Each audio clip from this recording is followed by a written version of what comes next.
The recaf was burning. I can still smell it, that acrid, bitter stench mixing with the taste of fear when the sirens began their wailing across Castellan. That smell is burned into my memory deeper than any brand, more permanent than any scar. My name is Maren Vehl. I was born in the Castellan's manor. My mother died there, my grandmother before her. 3 generations of invisible hands, keeping the machinery of power running while others made history.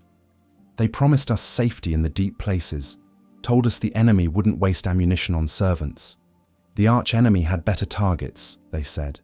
More important prey. We believed them because we wanted to live, and lies taste sweet when truth offers only ashes. 13 years have passed since Cadia broke, and I'm still here, still breathing, still carrying the weight of everyone who isn't. This is what survival costs when you're born expendable. Chapter 1. Before the storm. The morning of my 15th birthday, I woke to the sound of Castellan's daughter crying in her chambers above mine. It was the 12th of Tertium, 999 M41, though I didn't know then that this date would burn itself into imperial history. I knew only that Lady Catherine had received her guard commission papers, and she wept because she wanted to serve, wanted to fight, wanted the glory that every Cadian child dreamed of since they could walk. I dressed in the dark, my fingers finding the buttons of my grey servant's uniform by touch alone. The fabric was rough, reinforced at the elbows and knees from years of scrubbing and kneeling. In the mirror, I looked like every other servant in Castellan. Pale skin from working indoors, cropped hair for cleanliness, violet eyes that marked me as Cadian-born. Unremarkable, invisible. The household staff quarters occupied the sub-basement level of the Castellan's manor, a sprawling compound that housed Governor Castellan Creed's administrative wing. We were 47 servants strong, maintaining a residence that covered 12,000 square meters. My mother had worked here before me, dying of lung rot when I was 9. My grandmother before her, serving until her hands grew too twisted with arthritis to polish silver. I climbed the servants' stairs, narrow and steep, my footfalls silent on stone worn smooth by generations of feet.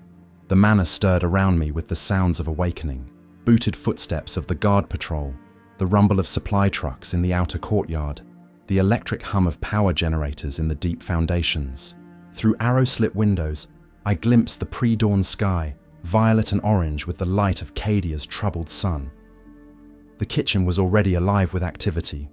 Head cook Brennus supervised 8 junior cooks in preparing the morning meal for the Castellan's household and his command staff. The air was thick with the smell of fresh bread, reconstituted protein, and the bitter tang of recaf. I took my place at the preparation table, beginning the task of arranging breakfast trays with precise military efficiency. "Maren, you'll serve the upper guest wing today," Brennus said, without looking up from the massive griddle where he flipped ration cakes. "We've got 3 visiting colonels from the 8th Cadian and a tech priest from the Forge Temple. Mind your manners with that last one. Don't stare at the augmetics." "Yes, head cook. And take extra care with the recaf. The colonels were up until 3rd watch reviewing defensive protocols. They'll need it strong." I nodded, assembling the trays with practiced hands. Each tray required specific items in specific arrangements. Recaf pot at 3 o'clock, cup and saucer at 9, small pitcher of synthesized cream at 12, ration cakes and protein strips arranged in alternating pattern. The work was meditative, requiring no thought, allowing my mind to drift. Through the kitchen's high windows, I watched the sky continue to brighten. Somewhere beyond the walls of Castellan, the vast defensive networks of Cadia stretched across the planet's surface. Fortress cities, trench networks, void shield generators, orbital defense platforms. The entire world was a weapon, and every Cadian was taught from birth that they were part of that weapon. Even servants had their role, maintaining the households of those who commanded the defense. I delivered the first tray to Colonel Vorton of the 8th 2nd Regiment. He was already awake, standing at the window of his guest chamber, staring out at the city below. He didn't acknowledge me as I set the tray on the table, poured his recaf with steady hands, and withdrew. To men like him, servants were furniture that occasionally moved. The second colonel, a woman named Sardis with a bionic eye that glowed faint red, at least nodded her thanks. The third, Colonel Morton, was still asleep, snoring softly. I left his tray and departed. The tech priest's chamber was different. When I knocked, a mechanical voice responded in perfect Gothic overlaid with static. "Enter. Servant designated Maren Vehl." I froze, my hand on the door's lever. The tech priest knew my name. Most of the guard officers I'd served for years didn't know my name. Inside, the tech priest stood motionless in the center of the room, a figure of red robes and gleaming metal. His face, what remained of it, was mostly augmetic, with one organic eye staring at me with uncomfortable intensity. Mechadendrites coiled at his shoulders like sleeping serpents. "Your biometric data is filed in the household registry," he said, answering my unspoken question. I interfaced with the manor's data systems upon arrival. "You are third-generation service, born in this very building, probability 94.7% that you will die in service to this household. An efficient existence." I set the tray down with hands that wanted to shake. "Will there be anything else, honored tech priest?" "Negative. Your service is adequate. The Omnissiah measures all things, Servant Maren. Even those who serve in shadows contribute to the great mechanism. Remember this in the days ahead." I fled, not understanding why those words felt like a prophecy. The rest of the morning passed in familiar routine. I helped strip and remake beds in the guest wings, carried laundry to the basement wash stations, assisted in polishing the silverware for the evening meal. The work was endless, cyclical, comforting in its predictability. At midday, the servants gathered in our common room for the meal break. We ate quickly, efficiently, sitting on benches along communal tables. Head steward Kovac, a stern man of 60 with a shock of white hair, stood at the head of the table. "The Castellan has called an emergency staff meeting for this evening," he announced. "All senior servants are required. Junior staff will maintain standard duties." A murmur rippled through the room. Emergency meetings were rare, usually reserved for when the household prepared for a major function or when security protocols changed. "Is it about the crusade?" asked Marissa, one of the chambermaids. "My brother in the 42nd said there's been increased warp activity at the system's edge." Kovac's expression darkened. "We do not speculate on military matters. We maintain the household, whatever comes. That is our duty." After the meal, I returned to my duties in the upper floors. Lady Katrine had left for the day, reporting to her new unit at the guard staging grounds. Her room felt empty without her presence, though I'd rarely spoken to her beyond responding to requests.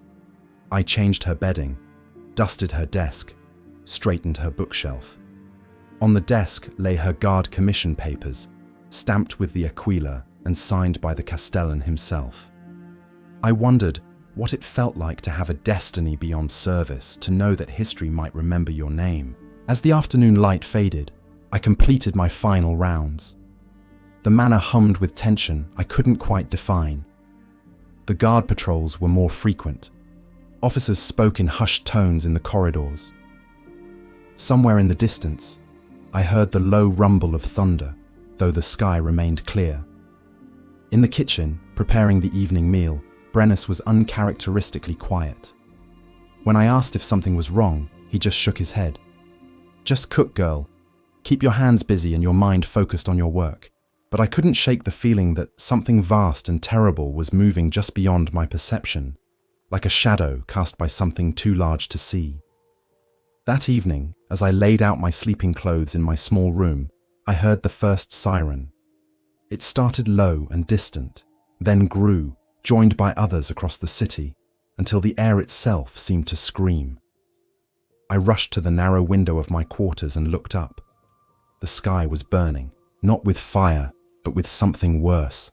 Great tiers of purple and green light split the darkness, writhing and pulsing like infected wounds. Even from miles away, I could see shapes moving within those tiers, shapes that hurt to look at, that made my eyes water and my stomach clench. The door to the servants' quarters burst open. Head steward Kovac stood there, his face pale. "Everyone to the deep cellars. Now. This is not a drill." We moved as we'd been trained, quickly and quietly, gathering only essential items. No panic, no screaming. We were Cadian, even if we were servants. We descended into the earth, following the emergency protocols that had been drilled into us since childhood. In the deep cellars, surrounded by stone and silence, we waited. Above us, the bombardment began. Chapter 2. When the sky shattered. The first impact shook dust from the ceiling, fine and grey like ash. In the dim emergency lighting of the deep cellar, 47 servants sat in neat rows on cold stone benches, waiting. No one spoke. Above us, the manor's foundations groaned like a living thing in pain. Head steward Kovac stood at the front of the cellar, his face illuminated by a handheld lamp. "We will maintain discipline," he said, his voice steady despite the tremors that rattled the walls. "This facility was designed to withstand orbital bombardment. We are safe here." I sat between Marisa and old Victor, the groundskeeper who'd maintained the manor's courtyards for 40 years. His hands, gnarled with age, gripped his knees tightly. Marisa whispered prayers to the Emperor under her breath, the words running together in her fear. The bombardment continued for hours. Sometimes the impacts were distant, felt only as faint vibrations through the floor. Other times they struck so close that the entire cellar shook, sending cracks spider-webbing across the ancient stone walls. The emergency lamps swayed on their hooks, casting wild shadows. We had no chronometers, no way to measure the passage of hours except by the rhythm of destruction above. Some servants slept in fitful bursts, heads lolling against the walls. Others sat rigid, staring at nothing, trapped inside their own thoughts. I tried to imagine what was happening on the surface. The guard regiments mobilizing, rushing to defensive positions across the city. Void shields flaring to life over critical infrastructure. Anti-aircraft batteries firing at targets in the wounded sky. Lady Catherine somewhere in the chaos, rifle in hand, finally living the warrior's life she dreamed of. Forgotten in the deep places, waiting to be told when it was safe to emerge and resume our duties. On the third day, the bombardment paused. In the sudden silence, the absence of sound was almost painful. Kovac consulted with Brennus and the other senior servants in hushed tones. Finally, he turned to address us. "The situation above is unclear," he said. "I'm taking a team to assess the manor and determine if it's safe to resume operations. The rest of you will remain here until I return."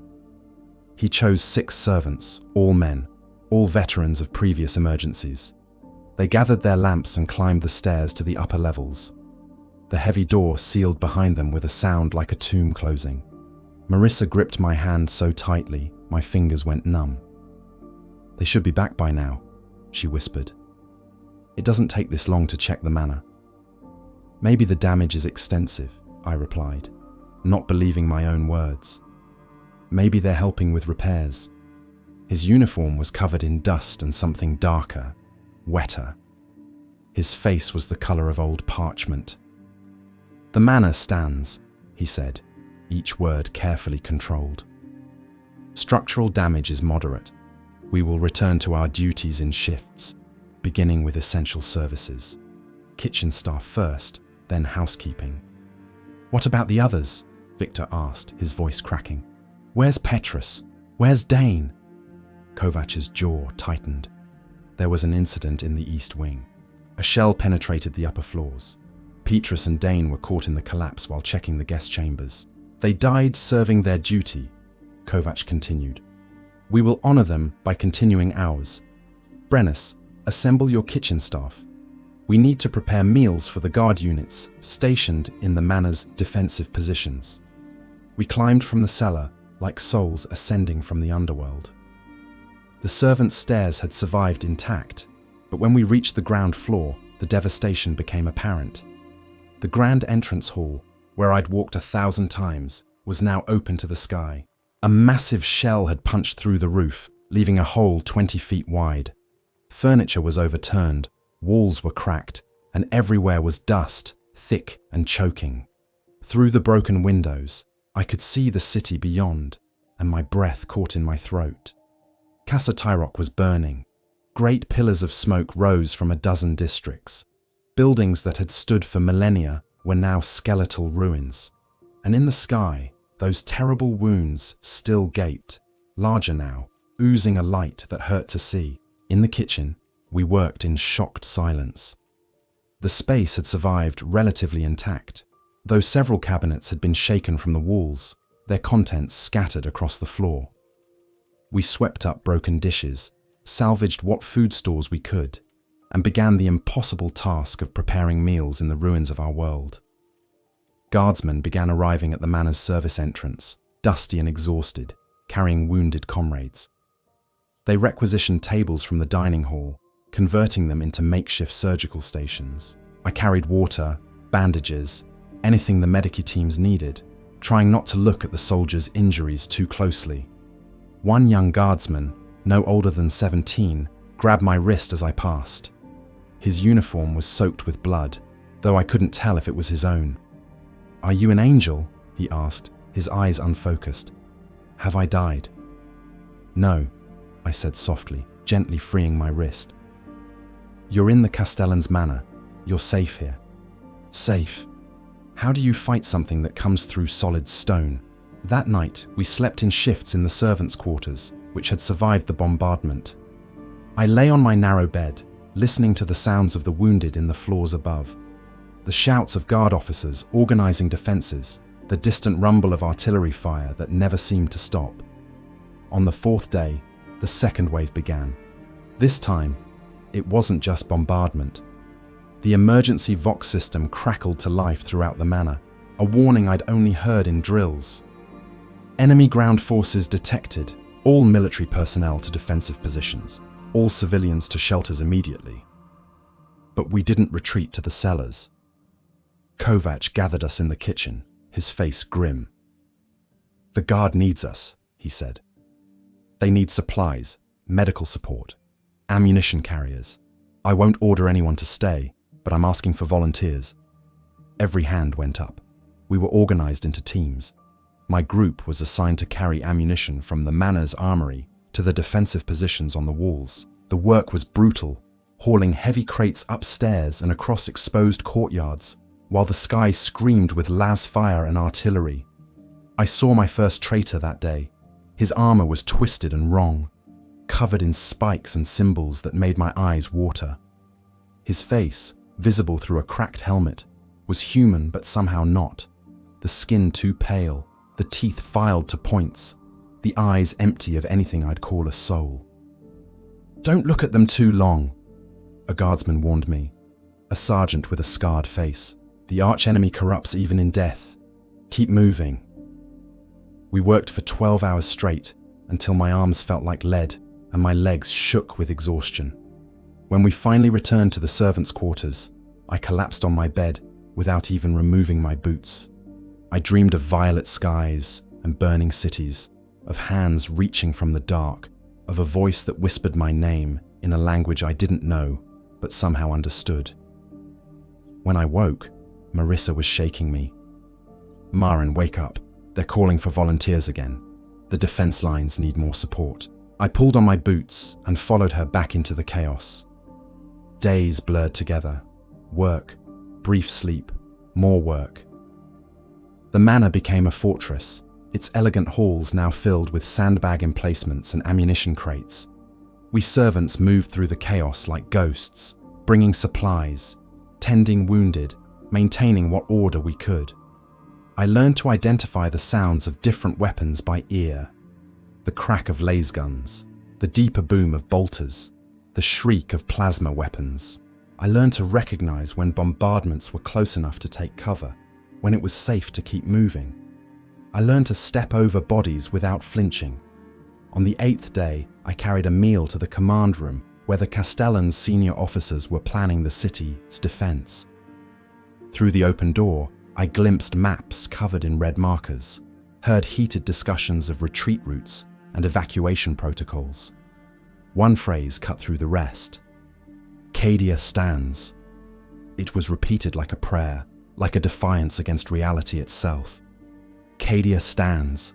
Cadia stands. But I had seen the city. I knew the truth they wouldn't say aloud. Cadia was falling. Chapter 3. The Truth in Ashes. On the morning of the 13th day, I discovered what happened to servants who broke. Her name was Lena, a chambermaid 3 years younger than me, and I found her in the second-floor linen closet, sitting among the folded sheets, staring at nothing. Her hands moved mechanically, folding and refolding the same towel, her lips moving in silent repetition. Lena, I knelt beside her, touching her shoulder gently. Lena, they need these linens in the medici ward. She didn't respond, just kept folding, her movements precise and perfect, the muscle memory of years of service continuing even as her mind had fled to some quiet place far from the horrors of Cadia's death. I reported it to Kovac. He sighed, suddenly looking every one of his 60 years. Take her to the cellar. Let her rest. We'll manage without her. Shouldn't we get her medical attention? The medici are trying to save soldiers, Maren. They don't have time for a servant who can't handle the pressure. His voice wasn't cruel, just exhausted. We all have our breaking points. She reached hers. Be grateful you haven't reached yours yet. I led Lena down to the deep cellar, settled her on a bench with a blanket, and left her there, still folding invisible linens in the dark. When I returned to the upper levels, a new horror awaited. The tech priest I'd served on that first morning stood in the main hall, his augmetic eye scanning the chaos with mechanical precision. Around him stood a group of people I'd initially mistaken for guardsmen, but they wore different uniforms, grey and nondescript, marked with a symbol I didn't recognize. Servant Maren Vehl, the tech priest said as I passed, his voice stopping me in my tracks. Your presence is required. Come. I followed him through the ruined halls to what had been the manor's library. The shelves stood empty now, their contents moved to safer storage, and in the cleared space, the grey uniformed people had set up equipment I didn't understand. Data screens, Vox units, strange machines that hummed with power. You are confused, the tech priest observed. Clarification.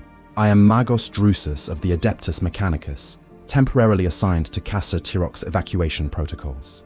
These are administrators from the Departmentum Munitorum. We are conducting a census of surviving civilians. A census? The word felt absurd amid the destruction. Affirmative. When Cadia falls... He paused, correcting himself. If Cadia falls, evacuation will be necessary. Priorities must be established. Military personnel first, then essential civilians, then general population. You are being evaluated to determine your classification. One of the administrators, a woman with an augmetic hand and tired eyes, gestured me to a chair. Name, age, and occupation. Maren Vehl, 15, household servant. She entered the information into a data slate. Family. Dead. Mother died 6 years ago. No other relatives. Skills beyond domestic service? I hesitated. I can read and write. Basic mathematics. I know emergency medical procedures from working with the wounded. Military training? No, just civilian defense drills. The woman exchanged a look with Magos Drusus. Category 4, she said. Non-essential civilian. Evacuation priority. Minimal. The words hit me like a physical blow. What does that mean? It means, Magos Drusus said, his mechanical voice devoid of emotion, that if evacuation becomes necessary, military personnel and essential civilians will be evacuated first. Category 4 civilians will be evacuated only if transport capacity allows. Probability of your evacuation, 12.3%. I stared at them, understanding settling over me like ice water. You're saying I'll be left behind. We are saying that difficult choices must be made with limited resources. A soldier can defend 1,000 people. A tech priest can maintain systems that preserve 1 million lives. A servant... He trailed off, the implication clear. A servant is replaceable, I finished. Efficient, he replied. You understand the calculus. I stood on numb legs. Is there anything else? Negative. Return to your duties. The Omnissiah values all contributions, regardless of their comparative worth. I fled, not sure if I wanted to scream or laugh at the absurdity of it all. I'd spent my entire life in service maintaining the households of those deemed important, and now I learned that in the Empire's grand calculus, my life was worth less than the fuel it would take to transport me to safety. Outside, the bombardment resumed with renewed fury. I stood in the shattered entrance hall, rain falling through the hole in the roof, and for the first time since the invasion began, I let myself feel the full weight of my despair. Hey, you all right? I turned to find a guardswoman watching me, concern on her scarred face. She wore the insignia of the 8th Cadian, and I realized with a start that it was Lady Katrine, though she looked nothing like the girl who'd wept in her chambers 2 weeks ago. Her face was harder now, aged by war, her violet eyes haunted by things she'd seen. I'm fine, my lady, I said automatically, defaulting to the deference trained into me since childhood. Don't call me that. I'm just Trooper Creed now. She sat on a piece of rubble, gesturing for me to join her. I remember you. You used to bring me breakfast. Yes, my lady, Trooper. We sat in silence for a moment, listening to the thunder of artillery. Finally, she spoke again. They told you about the evacuation priorities, didn't they? I nodded, not trusting my voice. It's not fair, she said quietly. You've been working yourself to death keeping this manor running, keeping us fed and supplied, and they're going to leave you behind like you don't matter. I'm Category 4, non-essential. That's horse shit. She spat the word with venom. You know what I've learned in 2 weeks of fighting. That courage isn't about who carries a gun. It's about who keeps going when everything falls apart. And you, servants, you've kept going. You've kept us going. I felt tears prick my eyes, but forced them back. Crying was a luxury I couldn't afford. For what it's worth, Katrine continued, I'm sorry. Sorry that this is happening. Sorry that the people making these decisions are so fucking blind to what actually matters. You deserved better than this. We all deserve better, I replied. She laughed bitterly. Cadia stands, right? That's what they keep saying. But standing isn't the same as surviving. A Vox unit on her belt crackled. All 8th Cadian personnel, report to Staging Area Delta. Immediate deployment to the northern wall. Repeat, immediate deployment. Katrine stood, checking her laser gun. That's me. Try to stay alive, Maren. Maybe we'll both make it out of this nightmare. She disappeared into the rain, leaving me alone with the truth. We were all going to die on Cadia. Some of us just had official permission to hope otherwise. I returned to my duties because I didn't know what else to do. The kitchen was a disaster, half the staff dead or broken, but Brennus kept us moving, kept us cooking, kept us serving. When there wasn't food to prepare, we carried ammunition. When there wasn't ammunition to carry, we tended the wounded. When there were no more wounded to tend, we buried the dead. On the 15th day, the enemy reached the manor's outer walls. I was in the courtyard when the first wave hit, carrying medical supplies to a forward position. The traitors came from the north, a tide of twisted figures in corrupt armor, screaming prayers to gods whose names burned my ears. The guard on the walls opened fire, laser guns lighting the dark like lethal lightning. I ran, my heart hammering. The supply crate clutched to my chest. Around me, shells exploded, throwing up geysers of earth and stone. A lasbolt passed so close to my head, I felt the heat of it, smelled burning hair. I made it to the wall's base and shoved the crate at a guardsman. "Medical supplies! Get inside!" he shouted back. "They're going to breach the wall!" But I couldn't move. I stood frozen, watching the battle rage above me, watching the guard fight with desperate courage against an enemy that seemed endless. I saw guardsmen fall, saw others step into their places without hesitation. I saw what it meant to stand when standing was all you had left. Something grabbed my arm. I spun, reaching for the knife I carried. It was Marissa, her face pale, her servant's uniform stained with blood. "Maren, come on. They need us in the cellars. They're bringing more wounded." I let her pull me away, back into the manor, down into the deep places where we'd first sheltered. But the cellars weren't a sanctuary anymore. They were a charnel house, packed with wounded guardsmen, the floor slick with blood, the air thick with screams. We worked until our hands were red to the elbows, until we couldn't feel anything, but exhaustion, until the faces of the wounded blurred together into one endless parade of suffering. Somewhere around midnight, Magos Drusus descended into the cellars. His robes were scorched, one of his mechadendrites severed and sparking. "Attention!" His voice boomed over the chaos. "Evacuation orders have been issued. Category 1 and 2 civilians will assemble at the east gate at dawn. What about everyone else?" someone called out. Category 3 and 4 civilians are ordered to maintain positions and continue supporting military operations until further notice. "Until we die," I translated mentally. That was what "until further notice" meant. "Cadia stands," Drusus said, as if those words were a spell that could somehow make them true. Then he was gone, ascending back to the upper levels. I looked at Marisa. She looked back at me. We both understood. We'd been officially abandoned, told to keep working until the end came. "Well," she said, her voice surprisingly steady, "at least they're not pretending anymore." I laughed, a sound that was half sob. At least there's that. We went back to work, because what else was there to do?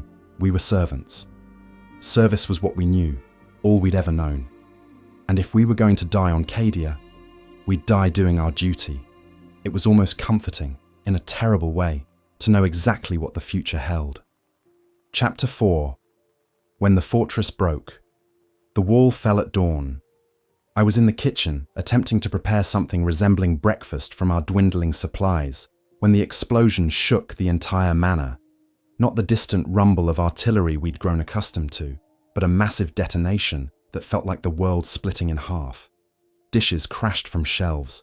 The ancient stone walls cracked with sounds like gunshots. Through the high windows, I saw the northern section of the manor's defensive wall collapse in a cloud of dust and fire. And through the gap came the enemy. They weren't the corrupted guardsmen we'd seen before. These were something worse. Massive figures in armor covered with spikes and chains, moving with inhuman speed, bellowing war cries in a language that made my ears bleed just hearing it. Chaos Space Marines, I realized with horror. The traitor Astartes themselves. "Cellars!" Brennus shouted, but even as he spoke, we all knew the cellars wouldn't save us. Not from this. The manor's Vox system crackled. Then a voice I recognized as Colonel Vorton's came through, distorted by static. "All guard personnel, fall back to inner defensive positions. All civilians, evacuate through the southern passages. I repeat, all civilians evacuate immediately." The transmission cut off with a sound that might have been an explosion, or might have been something worse. We ran, not down to the cellars, but out, following the emergency evacuation routes we'd memorized in drills but never thought we'd actually use. The servants' corridors, narrow and winding, led toward the southern wing where a passage connected to the undercity tunnels. Our only chance. Behind us, the sounds of battle grew closer. The distinctive boom of bolter fire, the screams of guardsmen, the unholy roaring of the traitor Astartes. I clutched Marissa's hand as we ran, a group of 15 servants fleeing through the corridors we'd walked for years, now alien and terrifying in the emergency lighting. We reached the southern passage and found it blocked by rubble. A shell had collapsed the ceiling, sealing the way. "Back!" Kovacs shouted. "We'll try the eastern route." But as we turned, a figure appeared at the far end of the corridor. At first, I thought it was a guardsman come to help us. Then it stepped into the light, and I saw the truth. It had been a guardsman once, perhaps, but now it was something else. Its armor was fused to its flesh, spikes growing from its shoulders, its face twisted into a permanent scream. In one hand, it carried a chainsword, its teeth still slick with blood. "Servants of the false emperor," it hissed, its voice somehow both human and utterly alien. Your masters have abandoned you, but the dark gods offer a different service. Join us, and know purpose beyond mere survival. Kovac stepped forward, putting himself between the creature and the rest of us. In his hand was a small las pistol, standard issue for senior household staff. "Stay back," he said, his voice steady despite the trembling of his hands. "We serve the Emperor. We'll die before we betray that service." The creature laughed. "Then die." It moved with impossible speed. Kovac fired, his last bolt striking the creature's chest armor and leaving only a scorch mark. Then the chainsword caught him, and head steward Kovac, who'd served the Castellan's household for 40 years, who'd maintained discipline and order even as the world ended, died in a spray of blood that painted the walls red. We ran. No plan, no tactics, just blind panic. Some of us went left, some right, scattering like prey before a predator. I ran with Marissa and 3 others, taking turns at random, losing ourselves in the maze of servants' passages. Behind us, the creature followed, taking its time, whistling a tune that might have been a lullaby if lullabies were sung in hell. We burst into one of the guest chambers, one I'd cleaned 1,000 times. The room was intact but coated in dust, furniture overturned, windows shattered. Through the windows, I could see the courtyard below, now filled with fighting. Guardsmen in their last stand, fighting with bayonets when their ammunition ran out, dying with the words, "Cadia stands," on their lips. There, Victor, the old groundskeeper, pointed to a maintenance shaft in the corner. "It leads to the exterior walls. We can climb down, get to the city." We pried open the shaft cover with desperate hands. It was barely wide enough for a person, a vertical tunnel dropping into darkness with a rusty ladder bolted to the wall. "Go!" Marissa pushed me toward the opening. "You first." I climbed into the shaft, my hands finding the ladder rungs by touch. Below me was only darkness and the smell of old stone and rust. Above, I heard Marissa entering, then Victor, then the others, and then I heard the door to the guest chamber explode inward. "Climb!" Victor screamed. "Climb faster!" I descended as quickly as I dared, the ladder slick with moisture, my hands slipping on the rungs. Above me came sounds I couldn't process. Screaming, the roar of a chainsword, wet tearing noises that had once been people I knew. Marissa's foot appeared above my head, then disappeared. I heard her scream, heard the ladder shake violently. I looked up just in time to see her fall, her body tumbling past me into the darkness below, her screams cutting off with a sickening crunch. I pressed myself against the ladder, frozen in horror. Above me, the creature's face appeared in the shaft opening, silhouetted against the emergency lights. It grinned, blood dripping from its teeth. "Climb faster, little servant," it called down. "Make it interesting." I climbed, not because I had hope of escape, but because my body moved on instinct, hands and feet finding rungs, descending into the dark. The creature followed, its movements slow and deliberate, toying with me. My foot hit solid ground. I was at the bottom of the shaft, in some kind of maintenance tunnel. The air was cold and damp, and I could hear water dripping somewhere in the darkness. I ran blindly, one hand on the wall, my lungs burning. Behind me, I heard the creature land with a heavy thud, heard it laugh, heard it start to follow. The tunnel branched, left or right. I chose left, then right, then left again, trying to lose it in the labyrinth, but it kept coming, its heavy footsteps echoing off the stone, always just behind me, always giving me just enough distance to think I might escape. I burst out of the tunnel into a larger space, some kind of underground chamber. Emergency lighting flickered overhead, revealing rows of machinery, water pumps, power generators, the infrastructure that kept the manor running, and in the center of the room, incongruously, was a shrine to the Emperor, small and simple, probably maintained by the utility workers, a statue of the God Emperor, flanked by candles that had long since burned out. I stumbled to the shrine, not out of faith, but because I had nowhere else to go. My legs gave out and I collapsed before it, my back against the cold stone of the altar. The creature emerged from the tunnel, its chainsword idling with a low growl. It walked toward me slowly, savoring my fear. "Praying?" it asked mockingly. "Your emperor abandoned you long ago. He sits on his throne and cares nothing for servants who die in the dark. But I see you, little Maren. The dark gods see you. They value service just as you do. Serve them and live. Refuse and join your friends." I thought of Kovac, dying to buy us seconds of life, of Marissa, falling into darkness, of my mother, who'd worked herself to death in this very manor, of all the servants across Cadia, who'd lived invisible lives, who'd served without question, who'd never mattered to anyone beyond their immediate usefulness. "No," I said, and was surprised by how steady my voice sounded. "I'm Category 4, non-essential, evacuation priority, minimal. You want to kill me? Everyone else already decided I wasn't worth saving, so do it. But I won't serve your gods." The creature tilted its head, studying me. "Such spirit, such waste. You could have been..." The wall behind it exploded.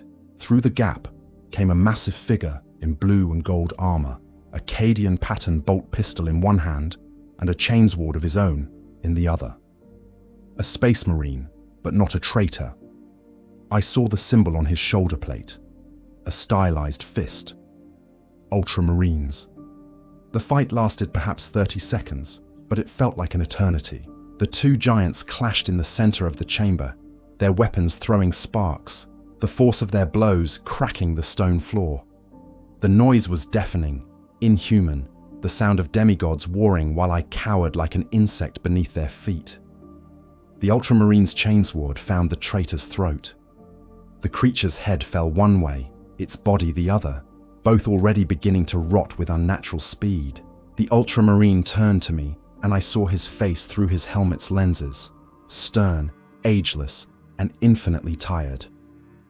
"Are you injured, citizen?" His voice was deep enough to feel in my chest.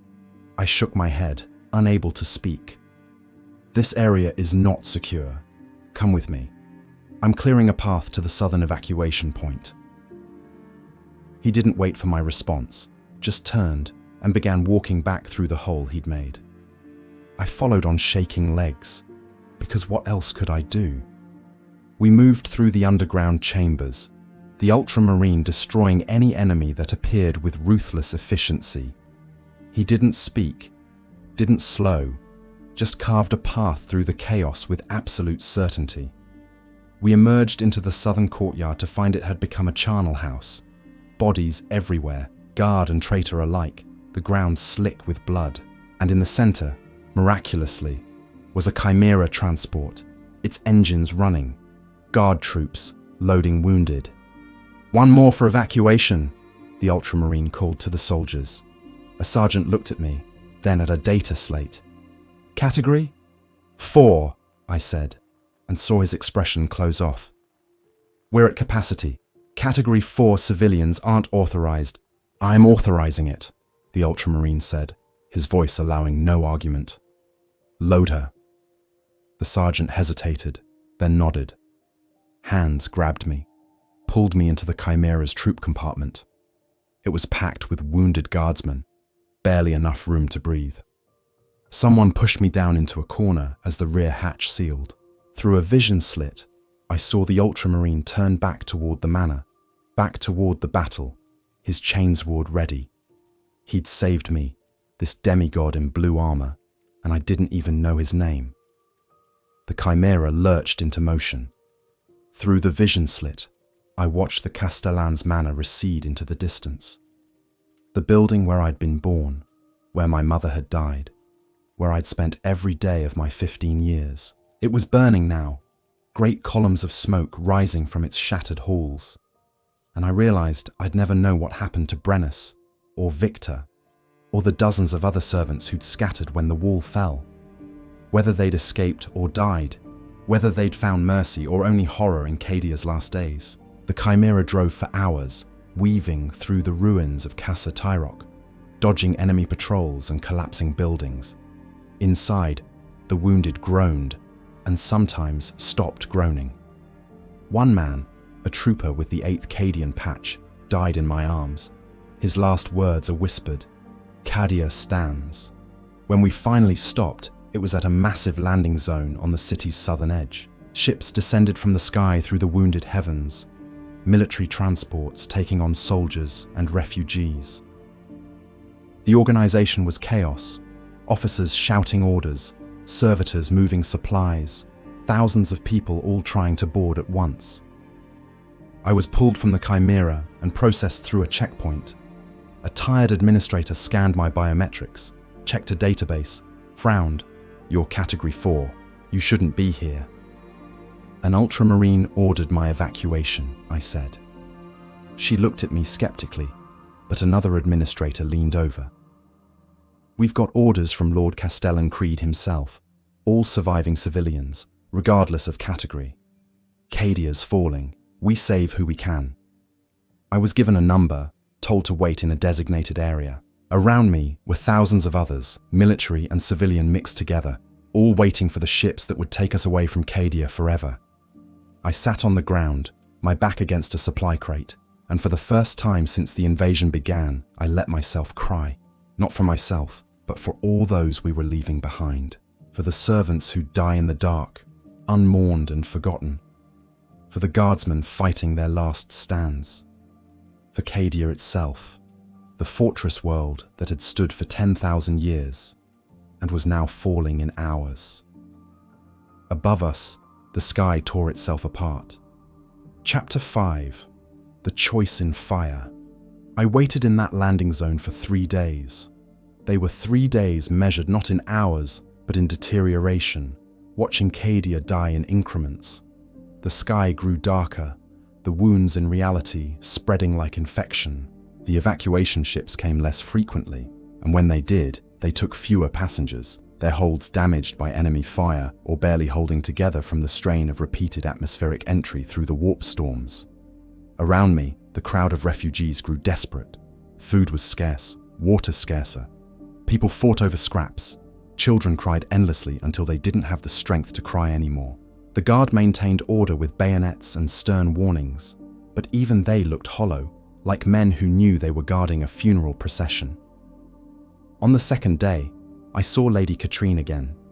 She was leading a group of wounded soldiers toward a transport.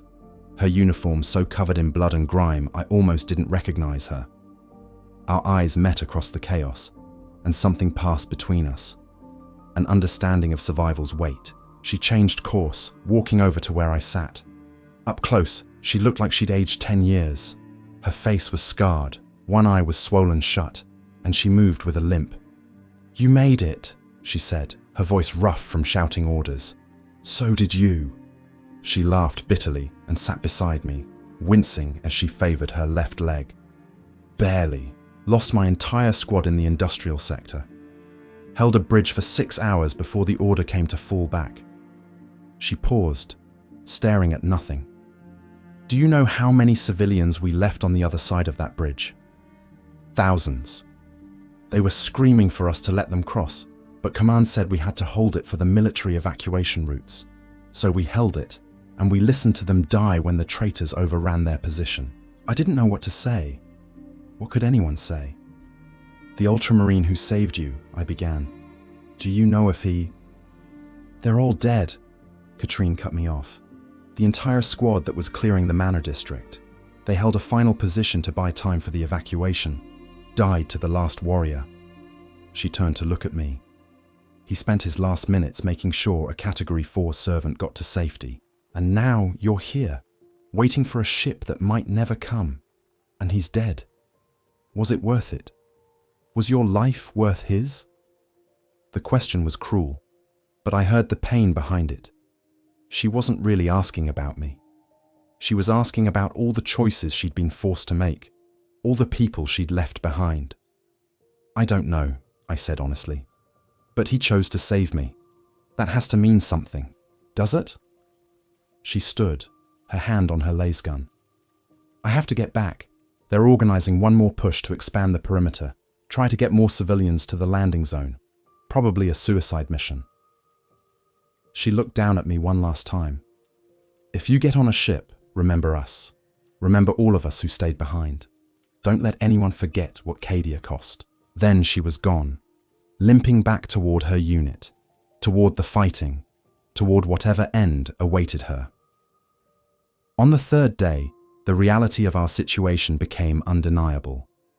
A Navy officer stood on a cargo container and addressed the crowd through a Vox amplifier. Attention all personnel. We have confirmation that Abaddon's flagship, the Vengeful Spirit, has entered orbit. Enemy forces have captured the Cadian gate pylons. In approximately 6 hours, this world will be subjected to total orbital bombardment. All remaining transports will depart in 4 hours. This is not a drill.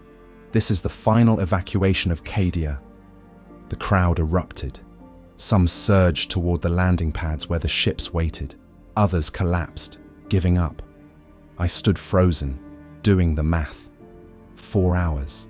Dozens of ships. Thousands of refugees. The numbers didn't work. Around me, the guard began organizing people into priority groups. Military wounded first, then intact military units, then essential civilians, then everyone else. I found myself in the last group, the one that would only board if there was space, which everyone knew there wouldn't be. We stood in long lines as the ships came and went. Each time a transport departed, the line moved forward slightly, and each time the next ship arrived, we counted its capacity and knew it wasn't enough. The math was simple and brutal. Not everyone was leaving. I watched a family separated, the father a guard officer with evacuation priority, the mother and children left behind. Watched an elderly tech priest give up his spot to a child, then walk calmly toward the city's edge as if going for an evening stroll.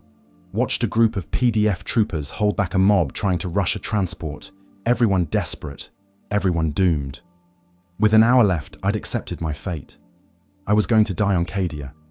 Not gloriously, not defending a wall or holding a line, but standing in a queue, a servant to the end, waiting politely for my turn that would never come. Then I heard my name. Maren Vehl. Is there a Maren Vehl in the Category 4 section? I pushed through the crowd toward the voice. A guard lieutenant stood checking a data slate, looking frustrated. I'm Maren Vehl. He looked me up and down. You're the servant from the Castellan's manor? Yes, he thrust the data slate at me. Special dispensation from Lord Castellan Creed himself. You're being reassigned to Category 2, board the next transport. He must have seen my confusion because he added, Magos Drusus transmitted a report before he died. Said you assisted with wounded care, ammunition supply, and maintained operations under fire for 18 days. Command reviewed it and decided you qualified as essential personnel. He made a mark on his slate. Congratulations, you're useful after all. I stood stunned as he moved on to the next name on his list. Essential personnel.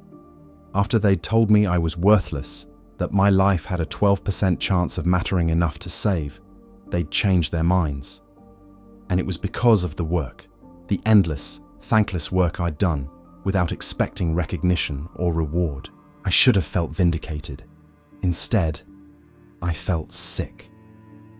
I walked toward the Category 2 assembly area in a daze. Around me were officers, medici personnel, tech priests, people whose skills were deemed vital.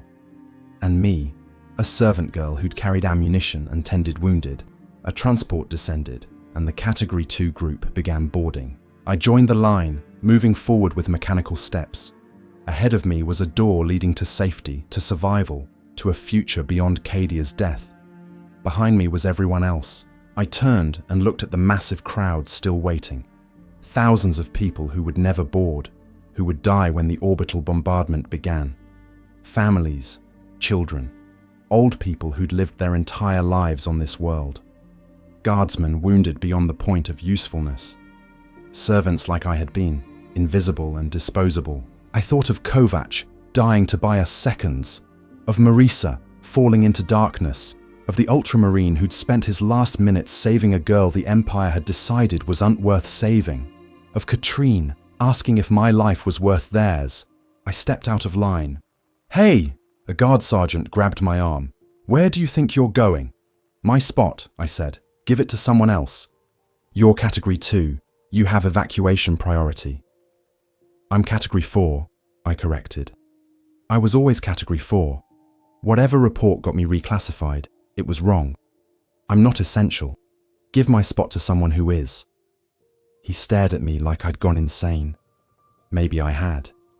You understand that if you don't board, you die. The bombardment. I know. I pulled free of his grip and walked back toward the Category 4 section. Toward the people who'd been abandoned. Toward the fate I'd been running from since the invasion began.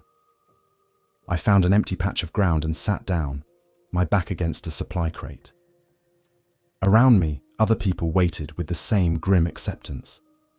An elderly woman who held a small child, telling him stories to keep him calm. A pair of PDF troopers, too wounded to fight, but not wounded enough to qualify for military evacuation. A group of Hab-block residents who'd lost everything but still maintained their dignity in the face of the end. That was stupid, someone said beside me. I looked up to find a young man, maybe 20, wearing the remains of a civilian administrator's uniform. His face was gaunt, his eyes tired. Probably, I agreed. I'm Kyle. I worked in the civil records office, kept track of births, deaths, census data. Category 4, naturally.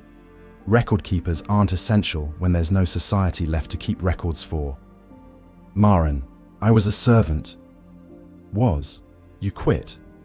I resigned from survival. He laughed, a sound that was almost genuine. Well, if we're going to die, at least we're doing it by choice. That's something, I suppose. As the last transports departed, I watched the sky continue its transformation. The wounds in reality had spread across the entire dome of heaven, purple and green and colors that had no names, swirling and pulsing with malevolent intelligence.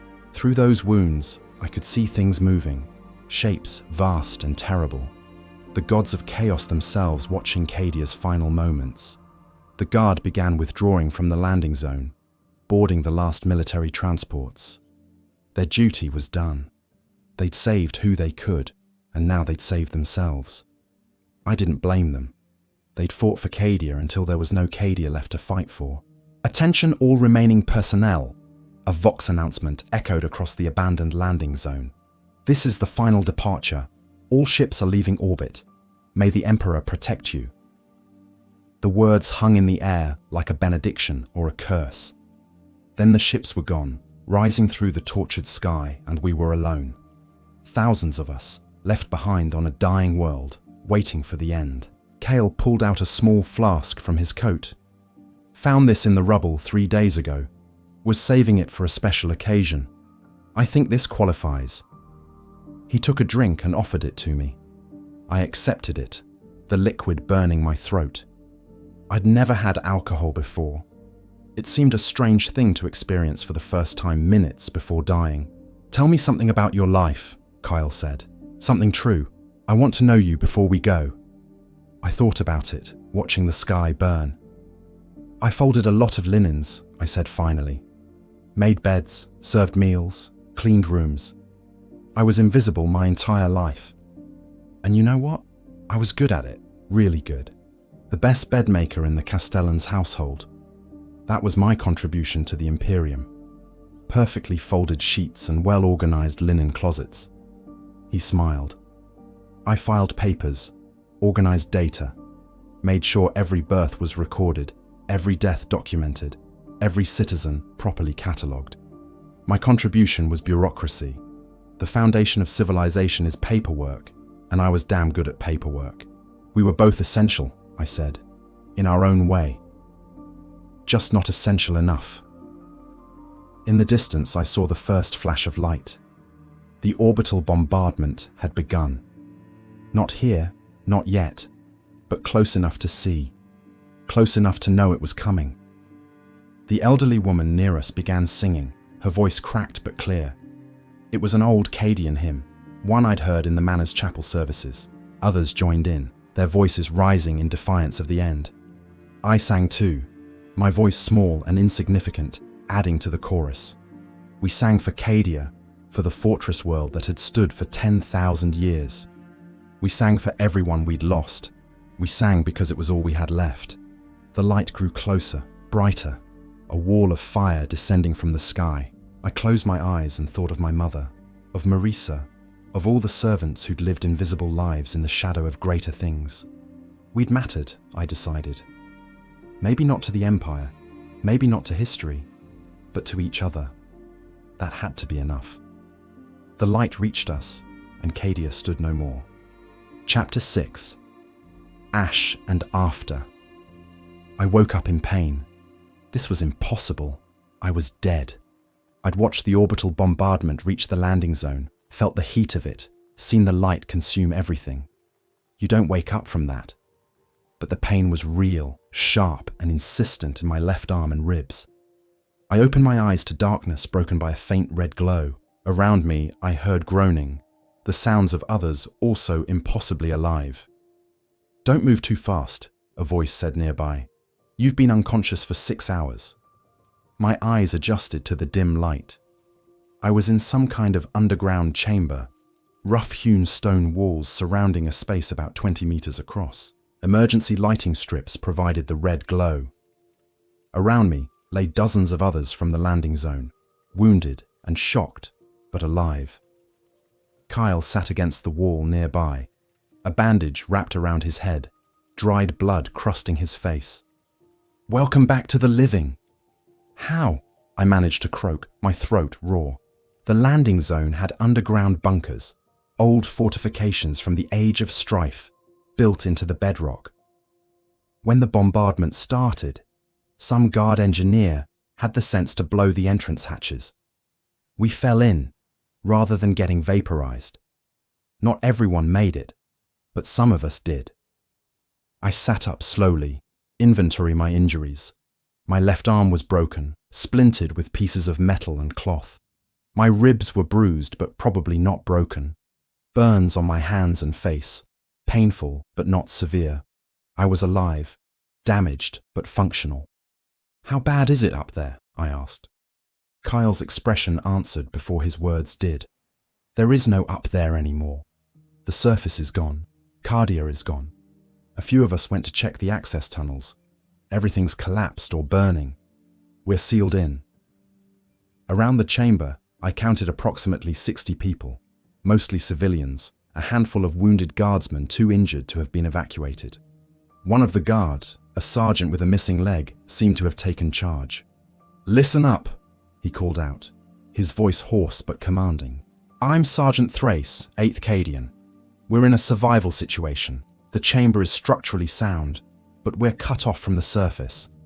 We have minimal supplies, some emergency rations from the bunker stores, water from an underground spring that runs through the eastern tunnel, and whatever anyone had on them when we fell in here." "How long can we survive?" someone asked. Thrace's pause told us everything. 3 days, maybe 4 with strict rationing. After that. He didn't need to finish, so we'd survived the bombardment only to die slowly in the dark. Some mercy. But humans are stubborn creatures, and even in the face of certain death, we organized. Thrace divided us into work groups, some to inventory supplies, others to explore the tunnel system, a medical team to tend the wounded with what little we had. I joined the exploration team, my broken arm cradled against my chest. We moved through the tunnels with small handlights, mapping the system. The bunker complex was larger than we'd initially thought, a network of chambers and passages that extended deep into Cadia's crust. Most tunnels collapsed or were blocked by rubble. But in one passage, we found something unexpected. A door. Not stone or simple metal, but plasteel, marked with the cog symbol of the Adeptus Mechanicus, sealed with locks that still glowed with faint power. "This isn't old," one of the guardsmen said, running his hand over the door. "This is recent construction, within the last century." We reported back to Thrace. He organized a team to try to force the door, using tools scavenged from the debris. It took hours of work, prying at the locks, trying to override the security systems with what little technical knowledge we had among us. Finally, the door ground open, revealing another chamber beyond. This one was different from the rough stone bunkers. Smooth walls, functioning lighting, and rows of sealed storage containers marked with the Mechanicus cog. Emergency supplies, Thrace breathed, opening the first container. Inside were ration packs, hundreds of them, sealed in vacuum packaging. The tech priests must have built this as a contingency cache. We found more: water purification equipment, medical supplies, even some basic tools and equipment. Enough to extend our survival from days to weeks, maybe months. Why would they stockpile this down here? Cale wondered aloud. I studied the chamber more carefully. The walls had markings, technical notations in Mechanicus cant, and in one corner, another door. This one smaller, marked with warning symbols I didn't recognize. Thrace saw it too. We'll check it out after we secure these supplies. First priority is survival. Over the next days, we established something resembling order in our underground refuge. The supplies were carefully rationed, work duties assigned, a schedule maintained. We were still trapped, still waiting to die, but humans need structure even in hopelessness. I found myself working in the medical area, my servants' training in tending the wounded proving useful. We had limited supplies, but I'd learned enough during the siege to treat basic injuries. The work gave me purpose, kept my mind from dwelling on our situation. One night, Thrace called a meeting in the main chamber. We've explored every tunnel we can access. Most are collapsed or too damaged to navigate. But that secondary door in the Mechanicus cache, the one with the warning symbols, I sent a team to investigate. His expression was grim. It's not a storage room. It's a maintenance passage leading to a dormant teleportarium array. Silence fell over the group. We all knew what that meant. Teleportarium technology was rare, dangerous, and required massive amounts of power. But if it was functional, can we activate it? Someone asked. Unknown. It would need a tech priest to even attempt it, and we don't have one. But there are technical manuals in the cache, and we have some people with basic tech training. He looked at our group. I'm not ordering anyone to try. Teleportarium malfunction can be catastrophic, but it might be our only chance of escape. Volunteers stepped forward. Kyle, surprisingly, was one of them. I worked with data systems. It's not the same, but the basic principles are similar. I can try to understand the manuals. 3 others joined him. A former utility worker, a HAB block maintenance engineer, and a young guard trooper who'd trained as a Vox operator. It wasn't much, but it was something. They worked for days, studying the manuals, examining the teleportarium, trying to understand technology that was barely understood even by those who'd built it. I brought them food and water, watched them grow increasingly exhausted and frustrated. It's impossible, Kyle said on the 5th day, his eyes red from reading by dim light. The systems require specific activation codes we don't have. The power supply needs to be routed through systems that don't exist anymore.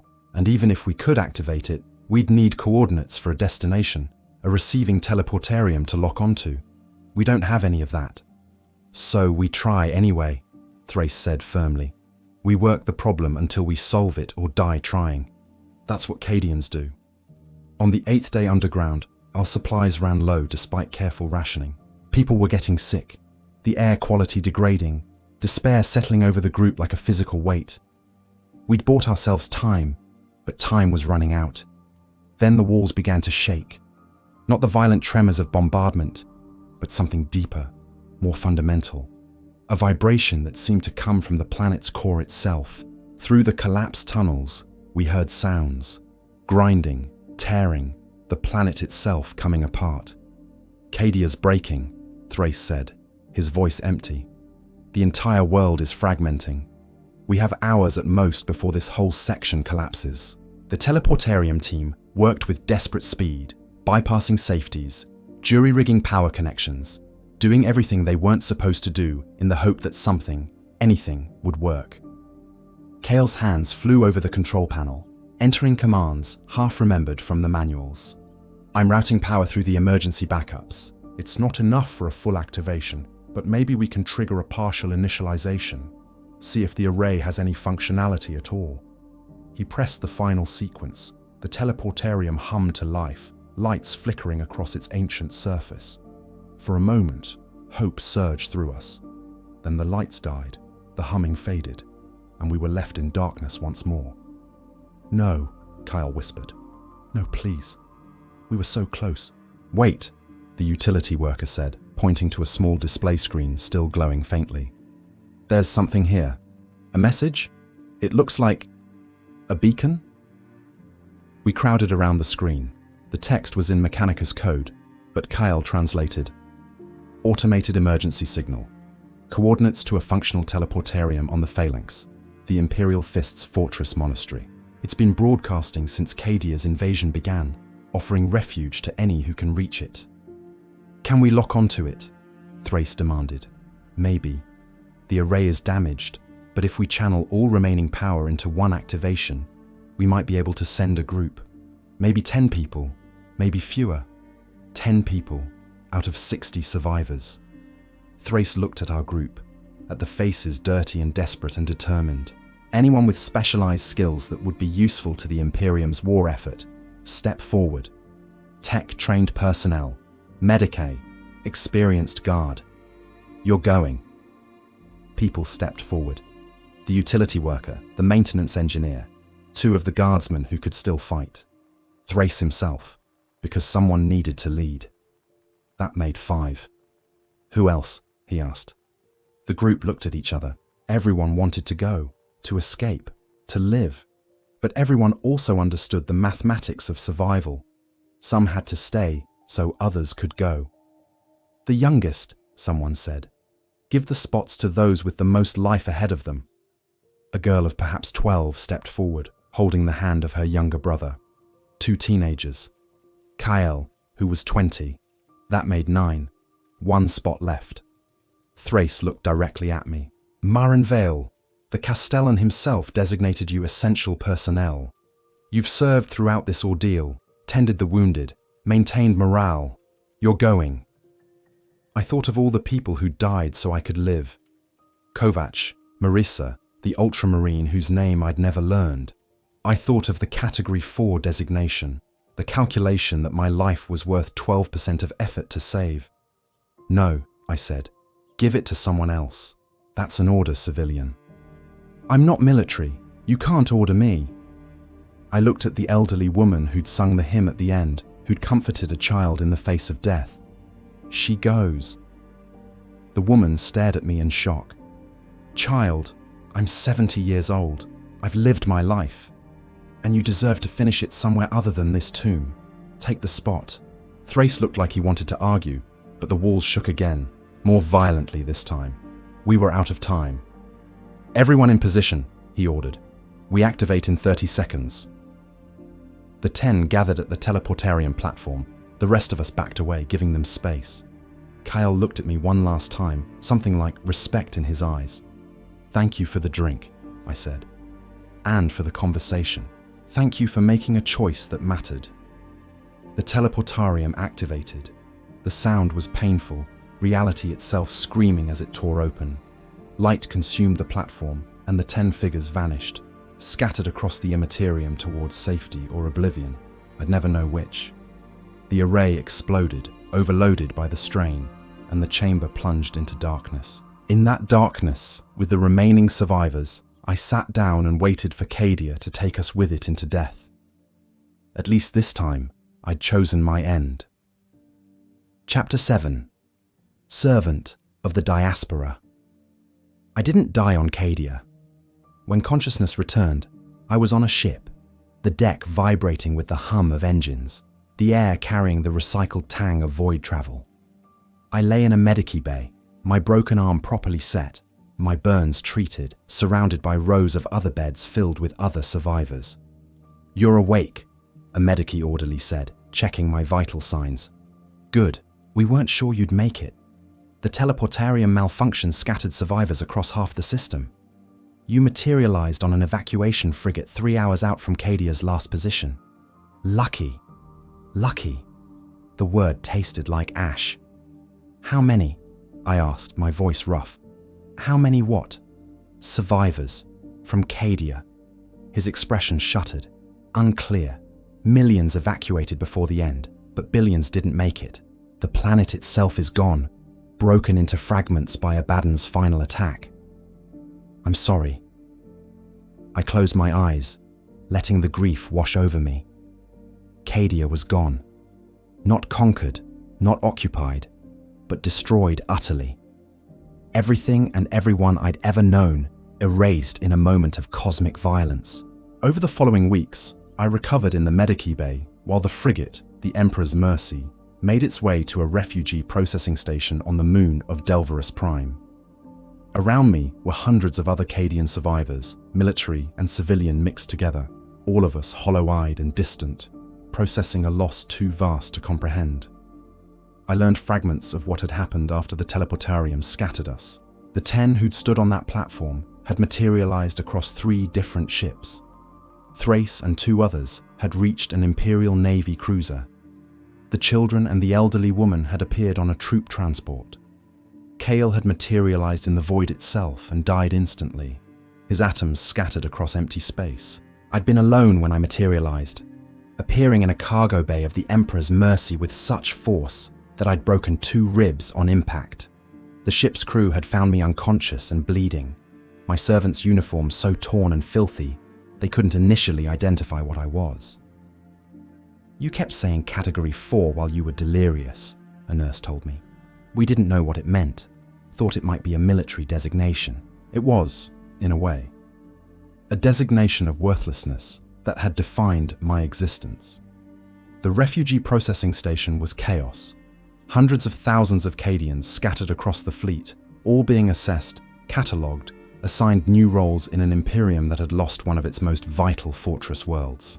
The administrative machinery ground slowly, processing each refugee through bureaucratic layers that seemed designed to strip away whatever identity we had left.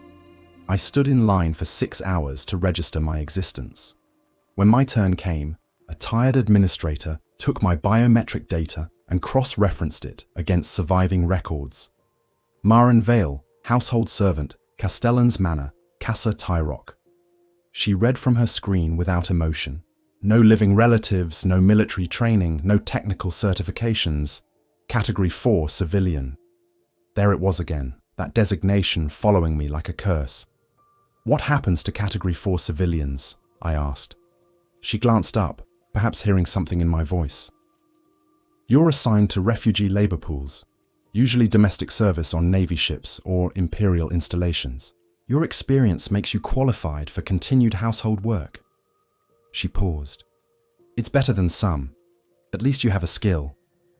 I was assigned to the Phalanx, the Imperial Fist's fortress monastery, the same place Kale had tried to teleport us to.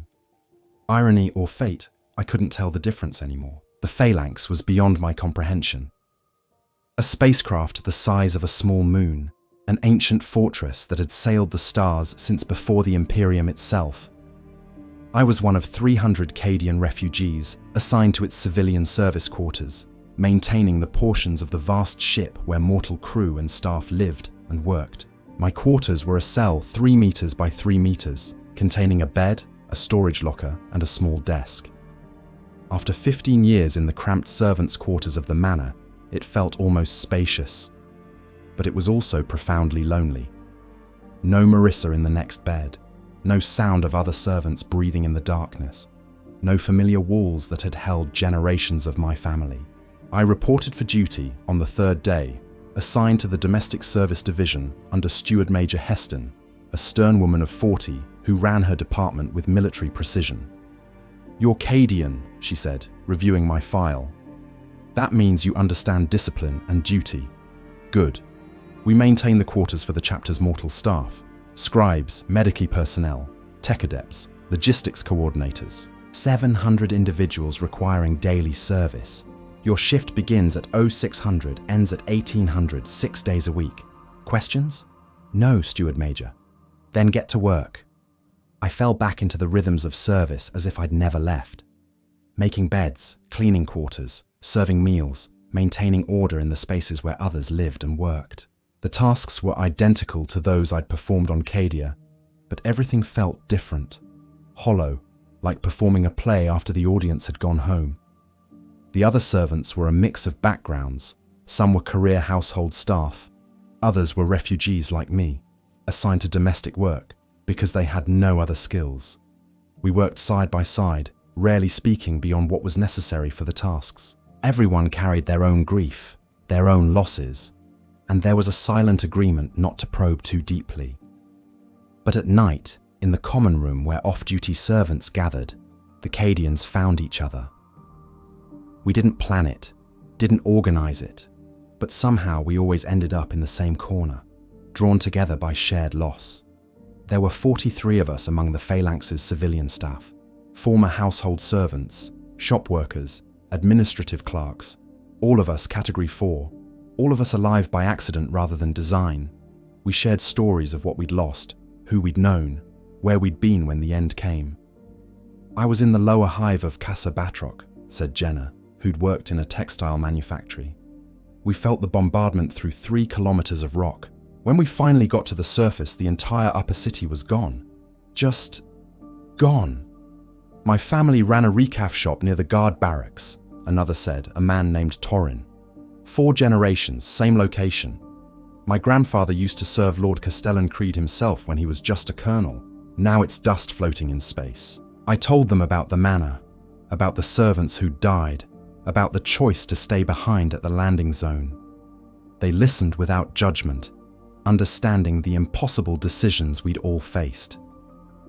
"Do you think it matters?" Jenna asked one night. "All the work we did, all the service we gave. Did it matter if it all just ended?" "It mattered to us," I said. "We kept civilization running while others fought. That had value, even if no one acknowledged it."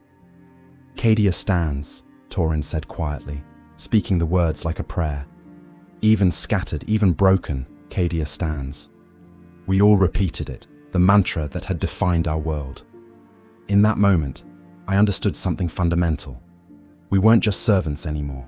We were witnesses, carriers of Cadia's memory in the diaspora, living repositories of a world that no longer existed. My work on the phalanx brought me into contact with others who'd survived Cadia's fall. In the Medici wing, I met guardsmen recovering from wounds suffered in the final defense. In the administrative sections, I cleaned the offices of logistics staff who coordinated the refugee relief efforts. And occasionally, very rarely, I glimpsed the Space Marines themselves, the Imperial fists who walked the corridors like demigods, their presence both reassuring and alien. One day, 6 months into my service, I was cleaning a conference room when a Space Marine entered. I immediately backed against the wall, head bowed, making myself invisible as I'd been trained. They rarely acknowledged servants, and that was how we preferred it. But this one stopped. "You are Cadian," he said, his voice deep and resonant through his helmet's vox grill. "Yes, my lord. I fought on your world during the final days, held the line at the Elysian fields while civilians evacuated." He paused. "I am sorry we could not save Cadia." I looked up, shocked. A Space Marine apologizing to a servant. It seemed impossible. "You did everything you could, my lord. Cadia's fall was not your failure." Yet it fell nonetheless. He studied me for a moment. "What do you remember most about your world?" The question caught me off guard. "The sky," I said finally. "It was violet most days, orange at sunrise. I used to watch it from the manor's windows while I worked. I didn't appreciate it until it was gone." He nodded slowly. "Remember it well. You are now a carrier of Cadia's memory. That is a sacred duty, perhaps more important than you know." Then he left, leaving me alone with my thoughts. The months passed. 1 year became 2. The phalanx traveled the galaxy, supporting crusades against the forces of chaos, and I traveled with it, maintaining quarters and serving meals and doing all the invisible work that kept the massive fortress functioning. I grew older, turned 17, then 18. My body healed, but the scars remained, physical and otherwise. I trained new servants, taught them the standards expected on a Space Marine fortress monastery, passed on the knowledge I'd learned. And in the quiet moments, I remembered. I remembered Kovac's dignity, Marissa's courage, the Ultramarine who'd saved me without knowing my name, Lady Catherine asking if my life was worth theirs, Kyle sharing a flask with me at the end of the world. I remembered the manor, its halls and rooms, the kitchen where Brennus had ruled, the servants' stairs worn smooth by generations of feet. I remembered the violet sky and the fortress cities, and the guard regiments marching in perfect formation. I remembered that I had been Category 4, non-essential, expendable, and I remembered that I had survived anyway, not because I was deemed valuable, but through chance and choice and the sacrifices of others. 2 years and 3 months after Cadia's fall, the Phalanx received orders to support a crusade into the Nachman Gauntlet, pushing back against chaos incursions in the region. The civilian staff was assembled for a briefing by the ship's command staff. The Phalanx will serve as a forward operating base for the crusade, the briefing officer explained. We will be operating in hostile territory for an extended period. All personnel should understand the risks. After the briefing, Steward Major Heston called the Cadian servants together. I know this region holds painful memories for you. The Nachman Gauntlet is near where Cadia stood. If any of you wish to transfer to other assignments, no judgment will be passed. No one transferred. We were Cadians. Running from the fight wasn't in our nature, even for servants. As the Phalanx entered the Nachman Gauntlet, I stood at an observation port during my off hours, staring out at the stars. Somewhere out there were the fragments of Cadia, scattered across the void, the physical remains of my world. But Cadia wasn't just a planet, it was an idea, a dedication to duty and resistance that had defined 10,000 years of Imperial history. And that idea lived on in every Cadian who still drew breath, regardless of their rank or designation, even in servants, even in me. I placed my hand against the cold plasteel of the viewport and whispered the words, "Cadia stands." In the reflection of the glass, I saw not the frightened girl from the manor's cellars, but someone harder, someone forged by loss into something stronger. I was still a servant, still Category 4, still invisible to most, but I was also Cadian, and I carried my world within me, a memorial no destruction could erase. That, I had finally learned, was enough. Chapter 8. The Invisible Legion. The Nachman Gauntlet swallowed us whole. For 8 months, the Phalanx served as the Crusade's anchor point, supporting Imperial forces as they fought to secure stable routes through the region's warp storms. The fortress monastery became a hub of constant activity, wounded arriving from battle zones, supplies being transferred to fleet ships, tactical briefings held at all hours, and through it all, we servants maintained the infrastructure that made it possible. I was 20 now, 5 years removed from Cadia's fall, and I'd been promoted to section supervisor for the administrative quarters, overseeing 15 other servants in maintaining the spaces where Crusade logistics were coordinated. It wasn't a glamorous position, but it came with responsibility, with the trust that I'd keep things running regardless of external chaos. The work was relentless. 12-hour shifts became 14, then 16 as the Crusade intensified. We cleaned offices while officers slept at their desks. We served meals at 300 to staff who'd been working for 20 hours straight. We laundered uniforms stained with blood and grime, repaired furniture damaged in desperate briefings, maintained some semblance of order in spaces where the fate of sectors was decided. One morning, while supervising the cleaning of a high-level conference room, I noticed something unusual. A data slate left on the table, its screen still active. Standard protocol was to secure all equipment and notify the owner, but what I saw on the screen stopped me. It was a casualty report from a campaign on the world of Sonthar 4.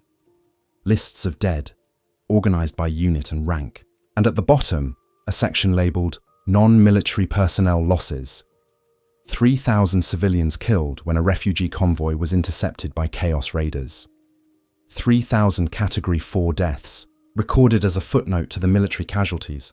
I stared at those numbers, thinking of all the invisible people they represented. Servants, administrators, families, all the people who supported the war effort without carrying guns, dead and recorded in a single line of data.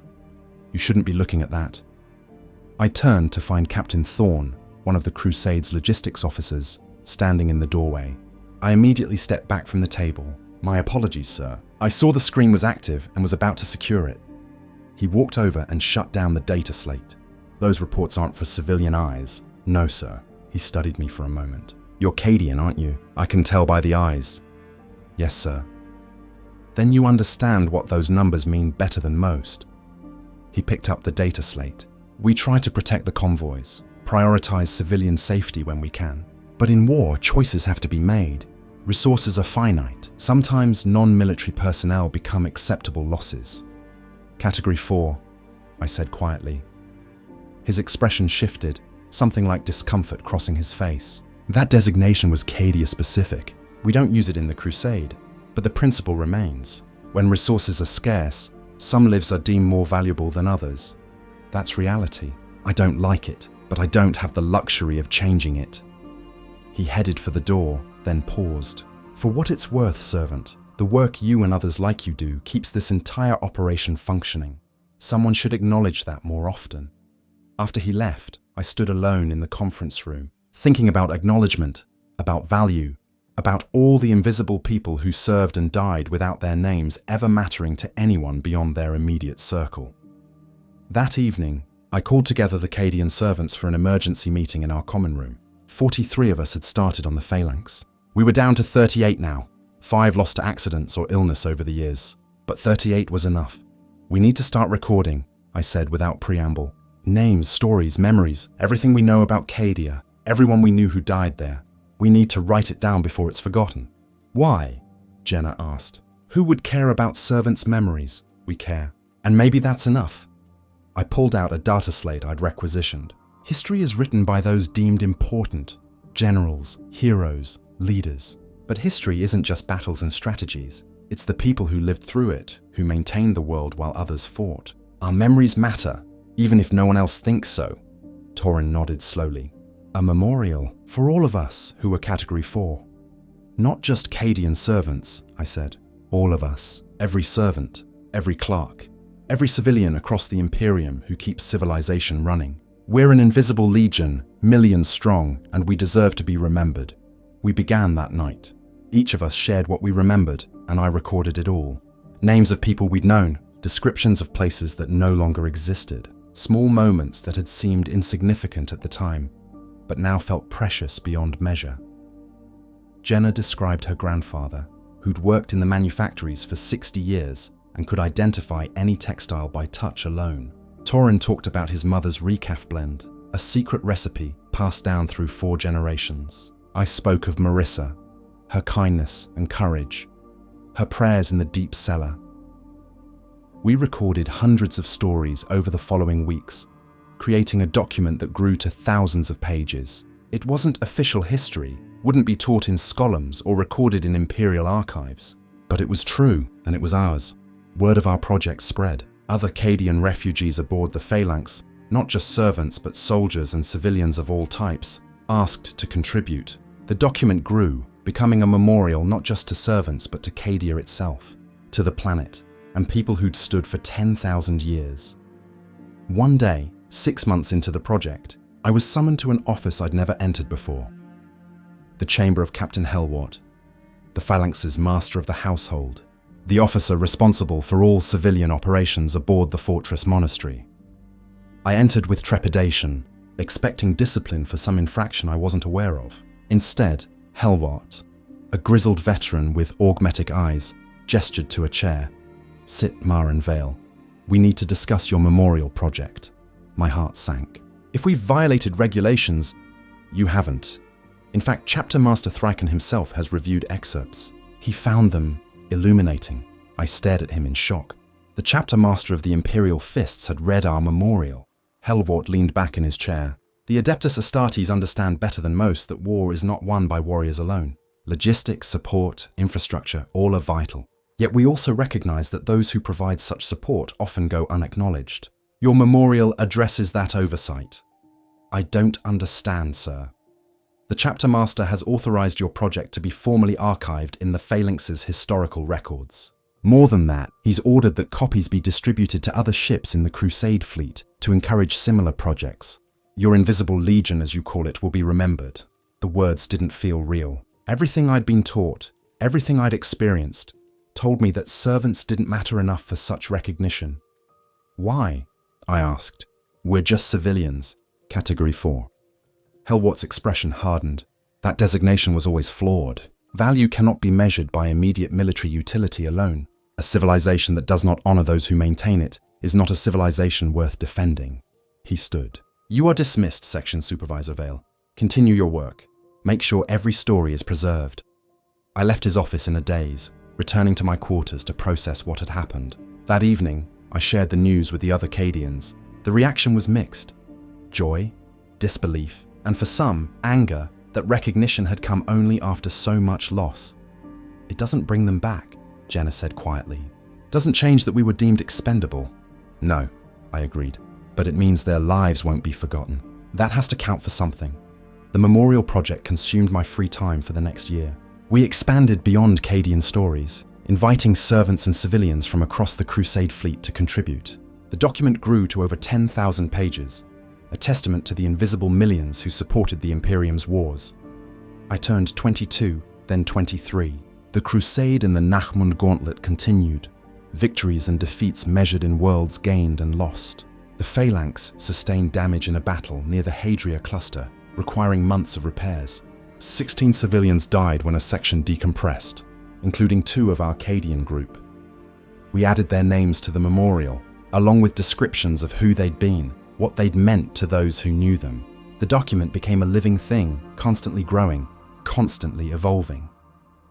On the 5th anniversary of Cadia's fall, the Phalanx's command staff authorized a memorial service in one of the fortress monastery's chapels. It was the first time civilian losses were formally commemorated alongside military casualties. I stood before an audience of 300, servants and soldiers mixed together, and read from the memorial. I spoke of Kovac and Marissa, of Brennus and Victor, of all the servants who died in the manor. I spoke of the ultramarine who'd saved me, of Lady Katrine's courage, of Kale sharing a flask at the end of the world. We were told we were Category 4, I said, my voice echoing in the chapel. Non-essential, expendable, and by the military calculus of war, perhaps we were, but we were also human. We had names, histories, worth beyond our utility, and we deserve to be remembered, not as numbers in a casualty report, but as people who served with dignity in circumstances beyond our control. After the service, an Imperial Fists Space Marine approached me. He was ancient, his armor bearing honors from campaigns spanning centuries. Your words have weight, mortal, he said. The chapter has fought for 10,000 years, and in that time, billions have supported our efforts. We remember our fallen brothers, honor them with monuments and ceremonies. We have been remiss in not extending such honor to those who serve without armor or weapons. We don't seek monuments, my lord, just acknowledgement that we existed, that we mattered. You shall have both. He placed a massive gauntleted hand on my shoulder, gentle despite its size. Cadia stood not because of its walls or guns, but because of its people. All of them, from the Lord Castellan to the lowest servant. Remember that. Years passed. The crusade in the Nachmund Gauntlet achieved its objectives, and the Phalanx moved on to other theatres. I was promoted to Chief Steward for Civilian Operations, overseeing 500 servants and support staff. The memorial project continued, now with official support and resources, growing to include stories from across the Imperium. I turned 30, my violet eyes marked with lines at the corners, my hands scarred from years of work. I'd spent half my life on the Phalanx now, longer than I'd lived on Cadia. The fortress monastery had become my home in ways the manor never had. But I never forgot where I came from. Every morning, I woke in my quarters and looked at the small shrine I'd built, a piece of stone from Cadia's rubble, recovered by a salvage team and gifted to me. It was barely larger than my palm, grey and unremarkable, but it was home. I'd touch that stone and whisper the words, "Cadia stands," because Cadia did stand. Not as a planet, but as an idea, a legacy, a memory carried by all who'd survived. In the servants who maintained the Imperium's infrastructure, in the soldiers who fought in purple-tinted armor, in the civilians who rebuilt shattered worlds, we were the Invisible Legion, millions strong, spanning the galaxy. We served without glory, without recognition, often without even basic acknowledgement. But we served, and in serving, we held civilization together. I was Category 4, non-essential. Expendable. I was also Cadian, survivor, witness, keeper of memory, and I had learned, finally, that those identities weren't contradictory. They were complementary, two sides of the same truth. That value isn't determined by designation, worth isn't measured by immediate utility, and every life, no matter how humble, contributes to something larger than itself. In the evening, I returned to the memorial, adding new entries from recently arrived refugees. The document now exceeded 50,000 pages, a testament to the countless millions who'd served and died in the Imperium's defense. My hand hovered over the data slate, considering what to write. Then I added one final entry: Maren Vehl, born Castellan, Cadia, household servant. Category 4, survivor, witness to the fall and carrier of memory. I served in silence, as my mother did, as her mother did before her. We were invisible to those who wrote history, but we were never insignificant. Our hands maintained the world. Our labor sustained civilization. Our sacrifices enabled others to fight. We were the foundation upon which empires stood. And though our names will never be carved in marble or spoken in great halls, we mattered. Every one of us mattered. This memorial stands as proof. We existed, we served, we endured. May those who come after remember not just the generals and heroes, but the invisible legion who made their victories possible. Cadia stands, always. I saved the entry and closed the data slate. Outside the viewport, stars burned in the void, cold and distant and eternal. Somewhere among them were the fragments of my homeworld, scattered but not forgotten. I was a servant. I had always been a servant, and I'd learned that there was no shame in that, no diminishment, no worthlessness. Service was its own form of strength, its own type of courage. The invisible legion endured, and Cadia, in all its forms, in all its people, stood eternal. Chapter 9. The Letter. Home 35 years after Cadia's fall, I sat in my quarters aboard the Phalanx and did something I'd never thought possible. I wrote a letter to the dead. My hands were 50 years old now. The violet of my Cadian eyes faded at the edges, my dark hair threaded with silver. I'd served aboard the fortress monastery for longer than I'd lived on Cadia itself. Though the planet's memory remained as vivid as yesterday, time was strange like that, compressing years of routine into forgettable blur, while single moments from decades past remained sharp as broken glass. The data slate sat before me on my small desk, its screen glowing softly in the dim light of evening cycle. I'd drafted this letter 100 times in my mind over the years, but never committed it to permanence. Now, on the anniversary of the day I first climbed those servant stairs in the Castellan's manor, I felt the words demanding to be written. To those who served in silence, my name is Maren Vehl. You don't know me, though I knew some of you. Marissa, who prayed in the darkness. Kovac, who died buying us seconds. Brennis, whose kitchen fed an army. Victor, who tended gardens that will never bloom again. My mother, whose name was Sarah, who worked herself to death before I was old enough to tell her I understood. I'm writing to you from the Phalanx, an Imperial Fist fortress monastery sailing the void between stars. I'm chief steward of civilian operations now, overseeing 800 servants and support staff. I have an office with my name on the door, a designation that means something beyond a category number. I have authority, responsibility, respect. I tell you this not to boast, but because I need you to know. We mattered, all of us. Every bed we made, every meal we served, every floor we scrubbed contributed to something larger than ourselves. The Imperium stands on foundations built by millions of invisible hands, and yours were among them. I paused, staring at the words. They felt inadequate, too small to contain the weight of what I wanted to express. Outside my viewport, stars wheeled in their eternal dance, and somewhere among them were Cadia's fragments, gravitationally bound but forever scattered. The door chime sounded. I almost ignored it, lost in my writing, but training ran deep. Enter! Jenna stepped inside, her own grey hair pulled back in the severe style we all wore. She'd risen to section supervisor for the medical support staff, one of the few other Cadians who'd survived the 3.5 decades since the fall. Of the original 43 Cadian servants aboard the Phalanx, only 7 remained. The others had died to accident, illness, or simply time's inevitable erosion. Working late again? She asked, settling into the chair across from my desk without invitation. We'd been friends too long for formality in private. Writing a letter, too? Everyone we lost. She was quiet for a moment, understanding immediately. What are you telling them? I gestured at the data slate. That they mattered, that we remember, that their service wasn't in vain. I laughed, the sound bitter. Inadequate words for an impossible task. Jenna leaned forward, reading what I'd written. It's a start, but you're writing to the dead, Maren. The living need to hear this too. The memorial project is history, archive. Important, yes, but distant. She fixed me with eyes that had seen too much and survived anyway. The new generation of servants coming aboard, they don't understand what it meant to be Category 4. They've never been told their lives are worth 12% of effort. They take their value for granted. Isn't that better?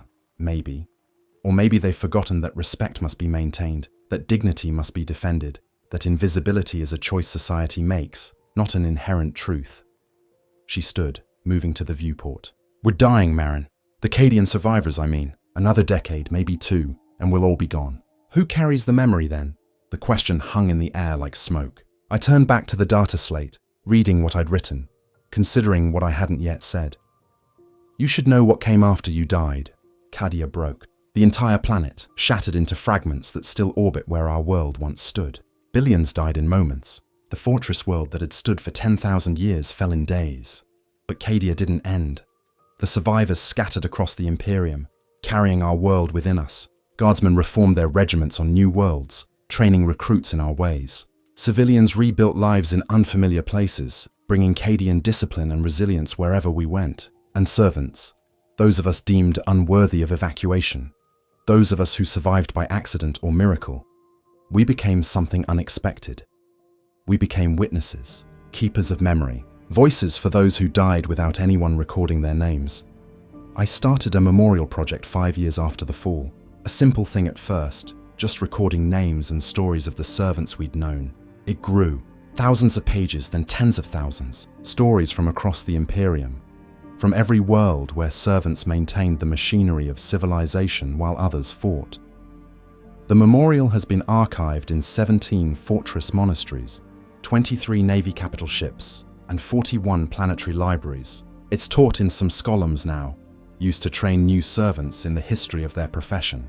Your names are in there, your lives documented, your service acknowledged. It's not enough. It could never be enough. But it's what I could do. What else do you want to say? Jenna asked, still watching the stars. I thought about it, really thought about it. What did I want those who died to know? What truth had I learned that they'd never had the chance to discover? The Empire called us Category 4, non-essential. The mathematics of war deemed us expendable, and those calculations weren't entirely wrong. In resource scarcity, choices must be made. I understand that now in ways I couldn't when I was 15 and angry, but I also understand this.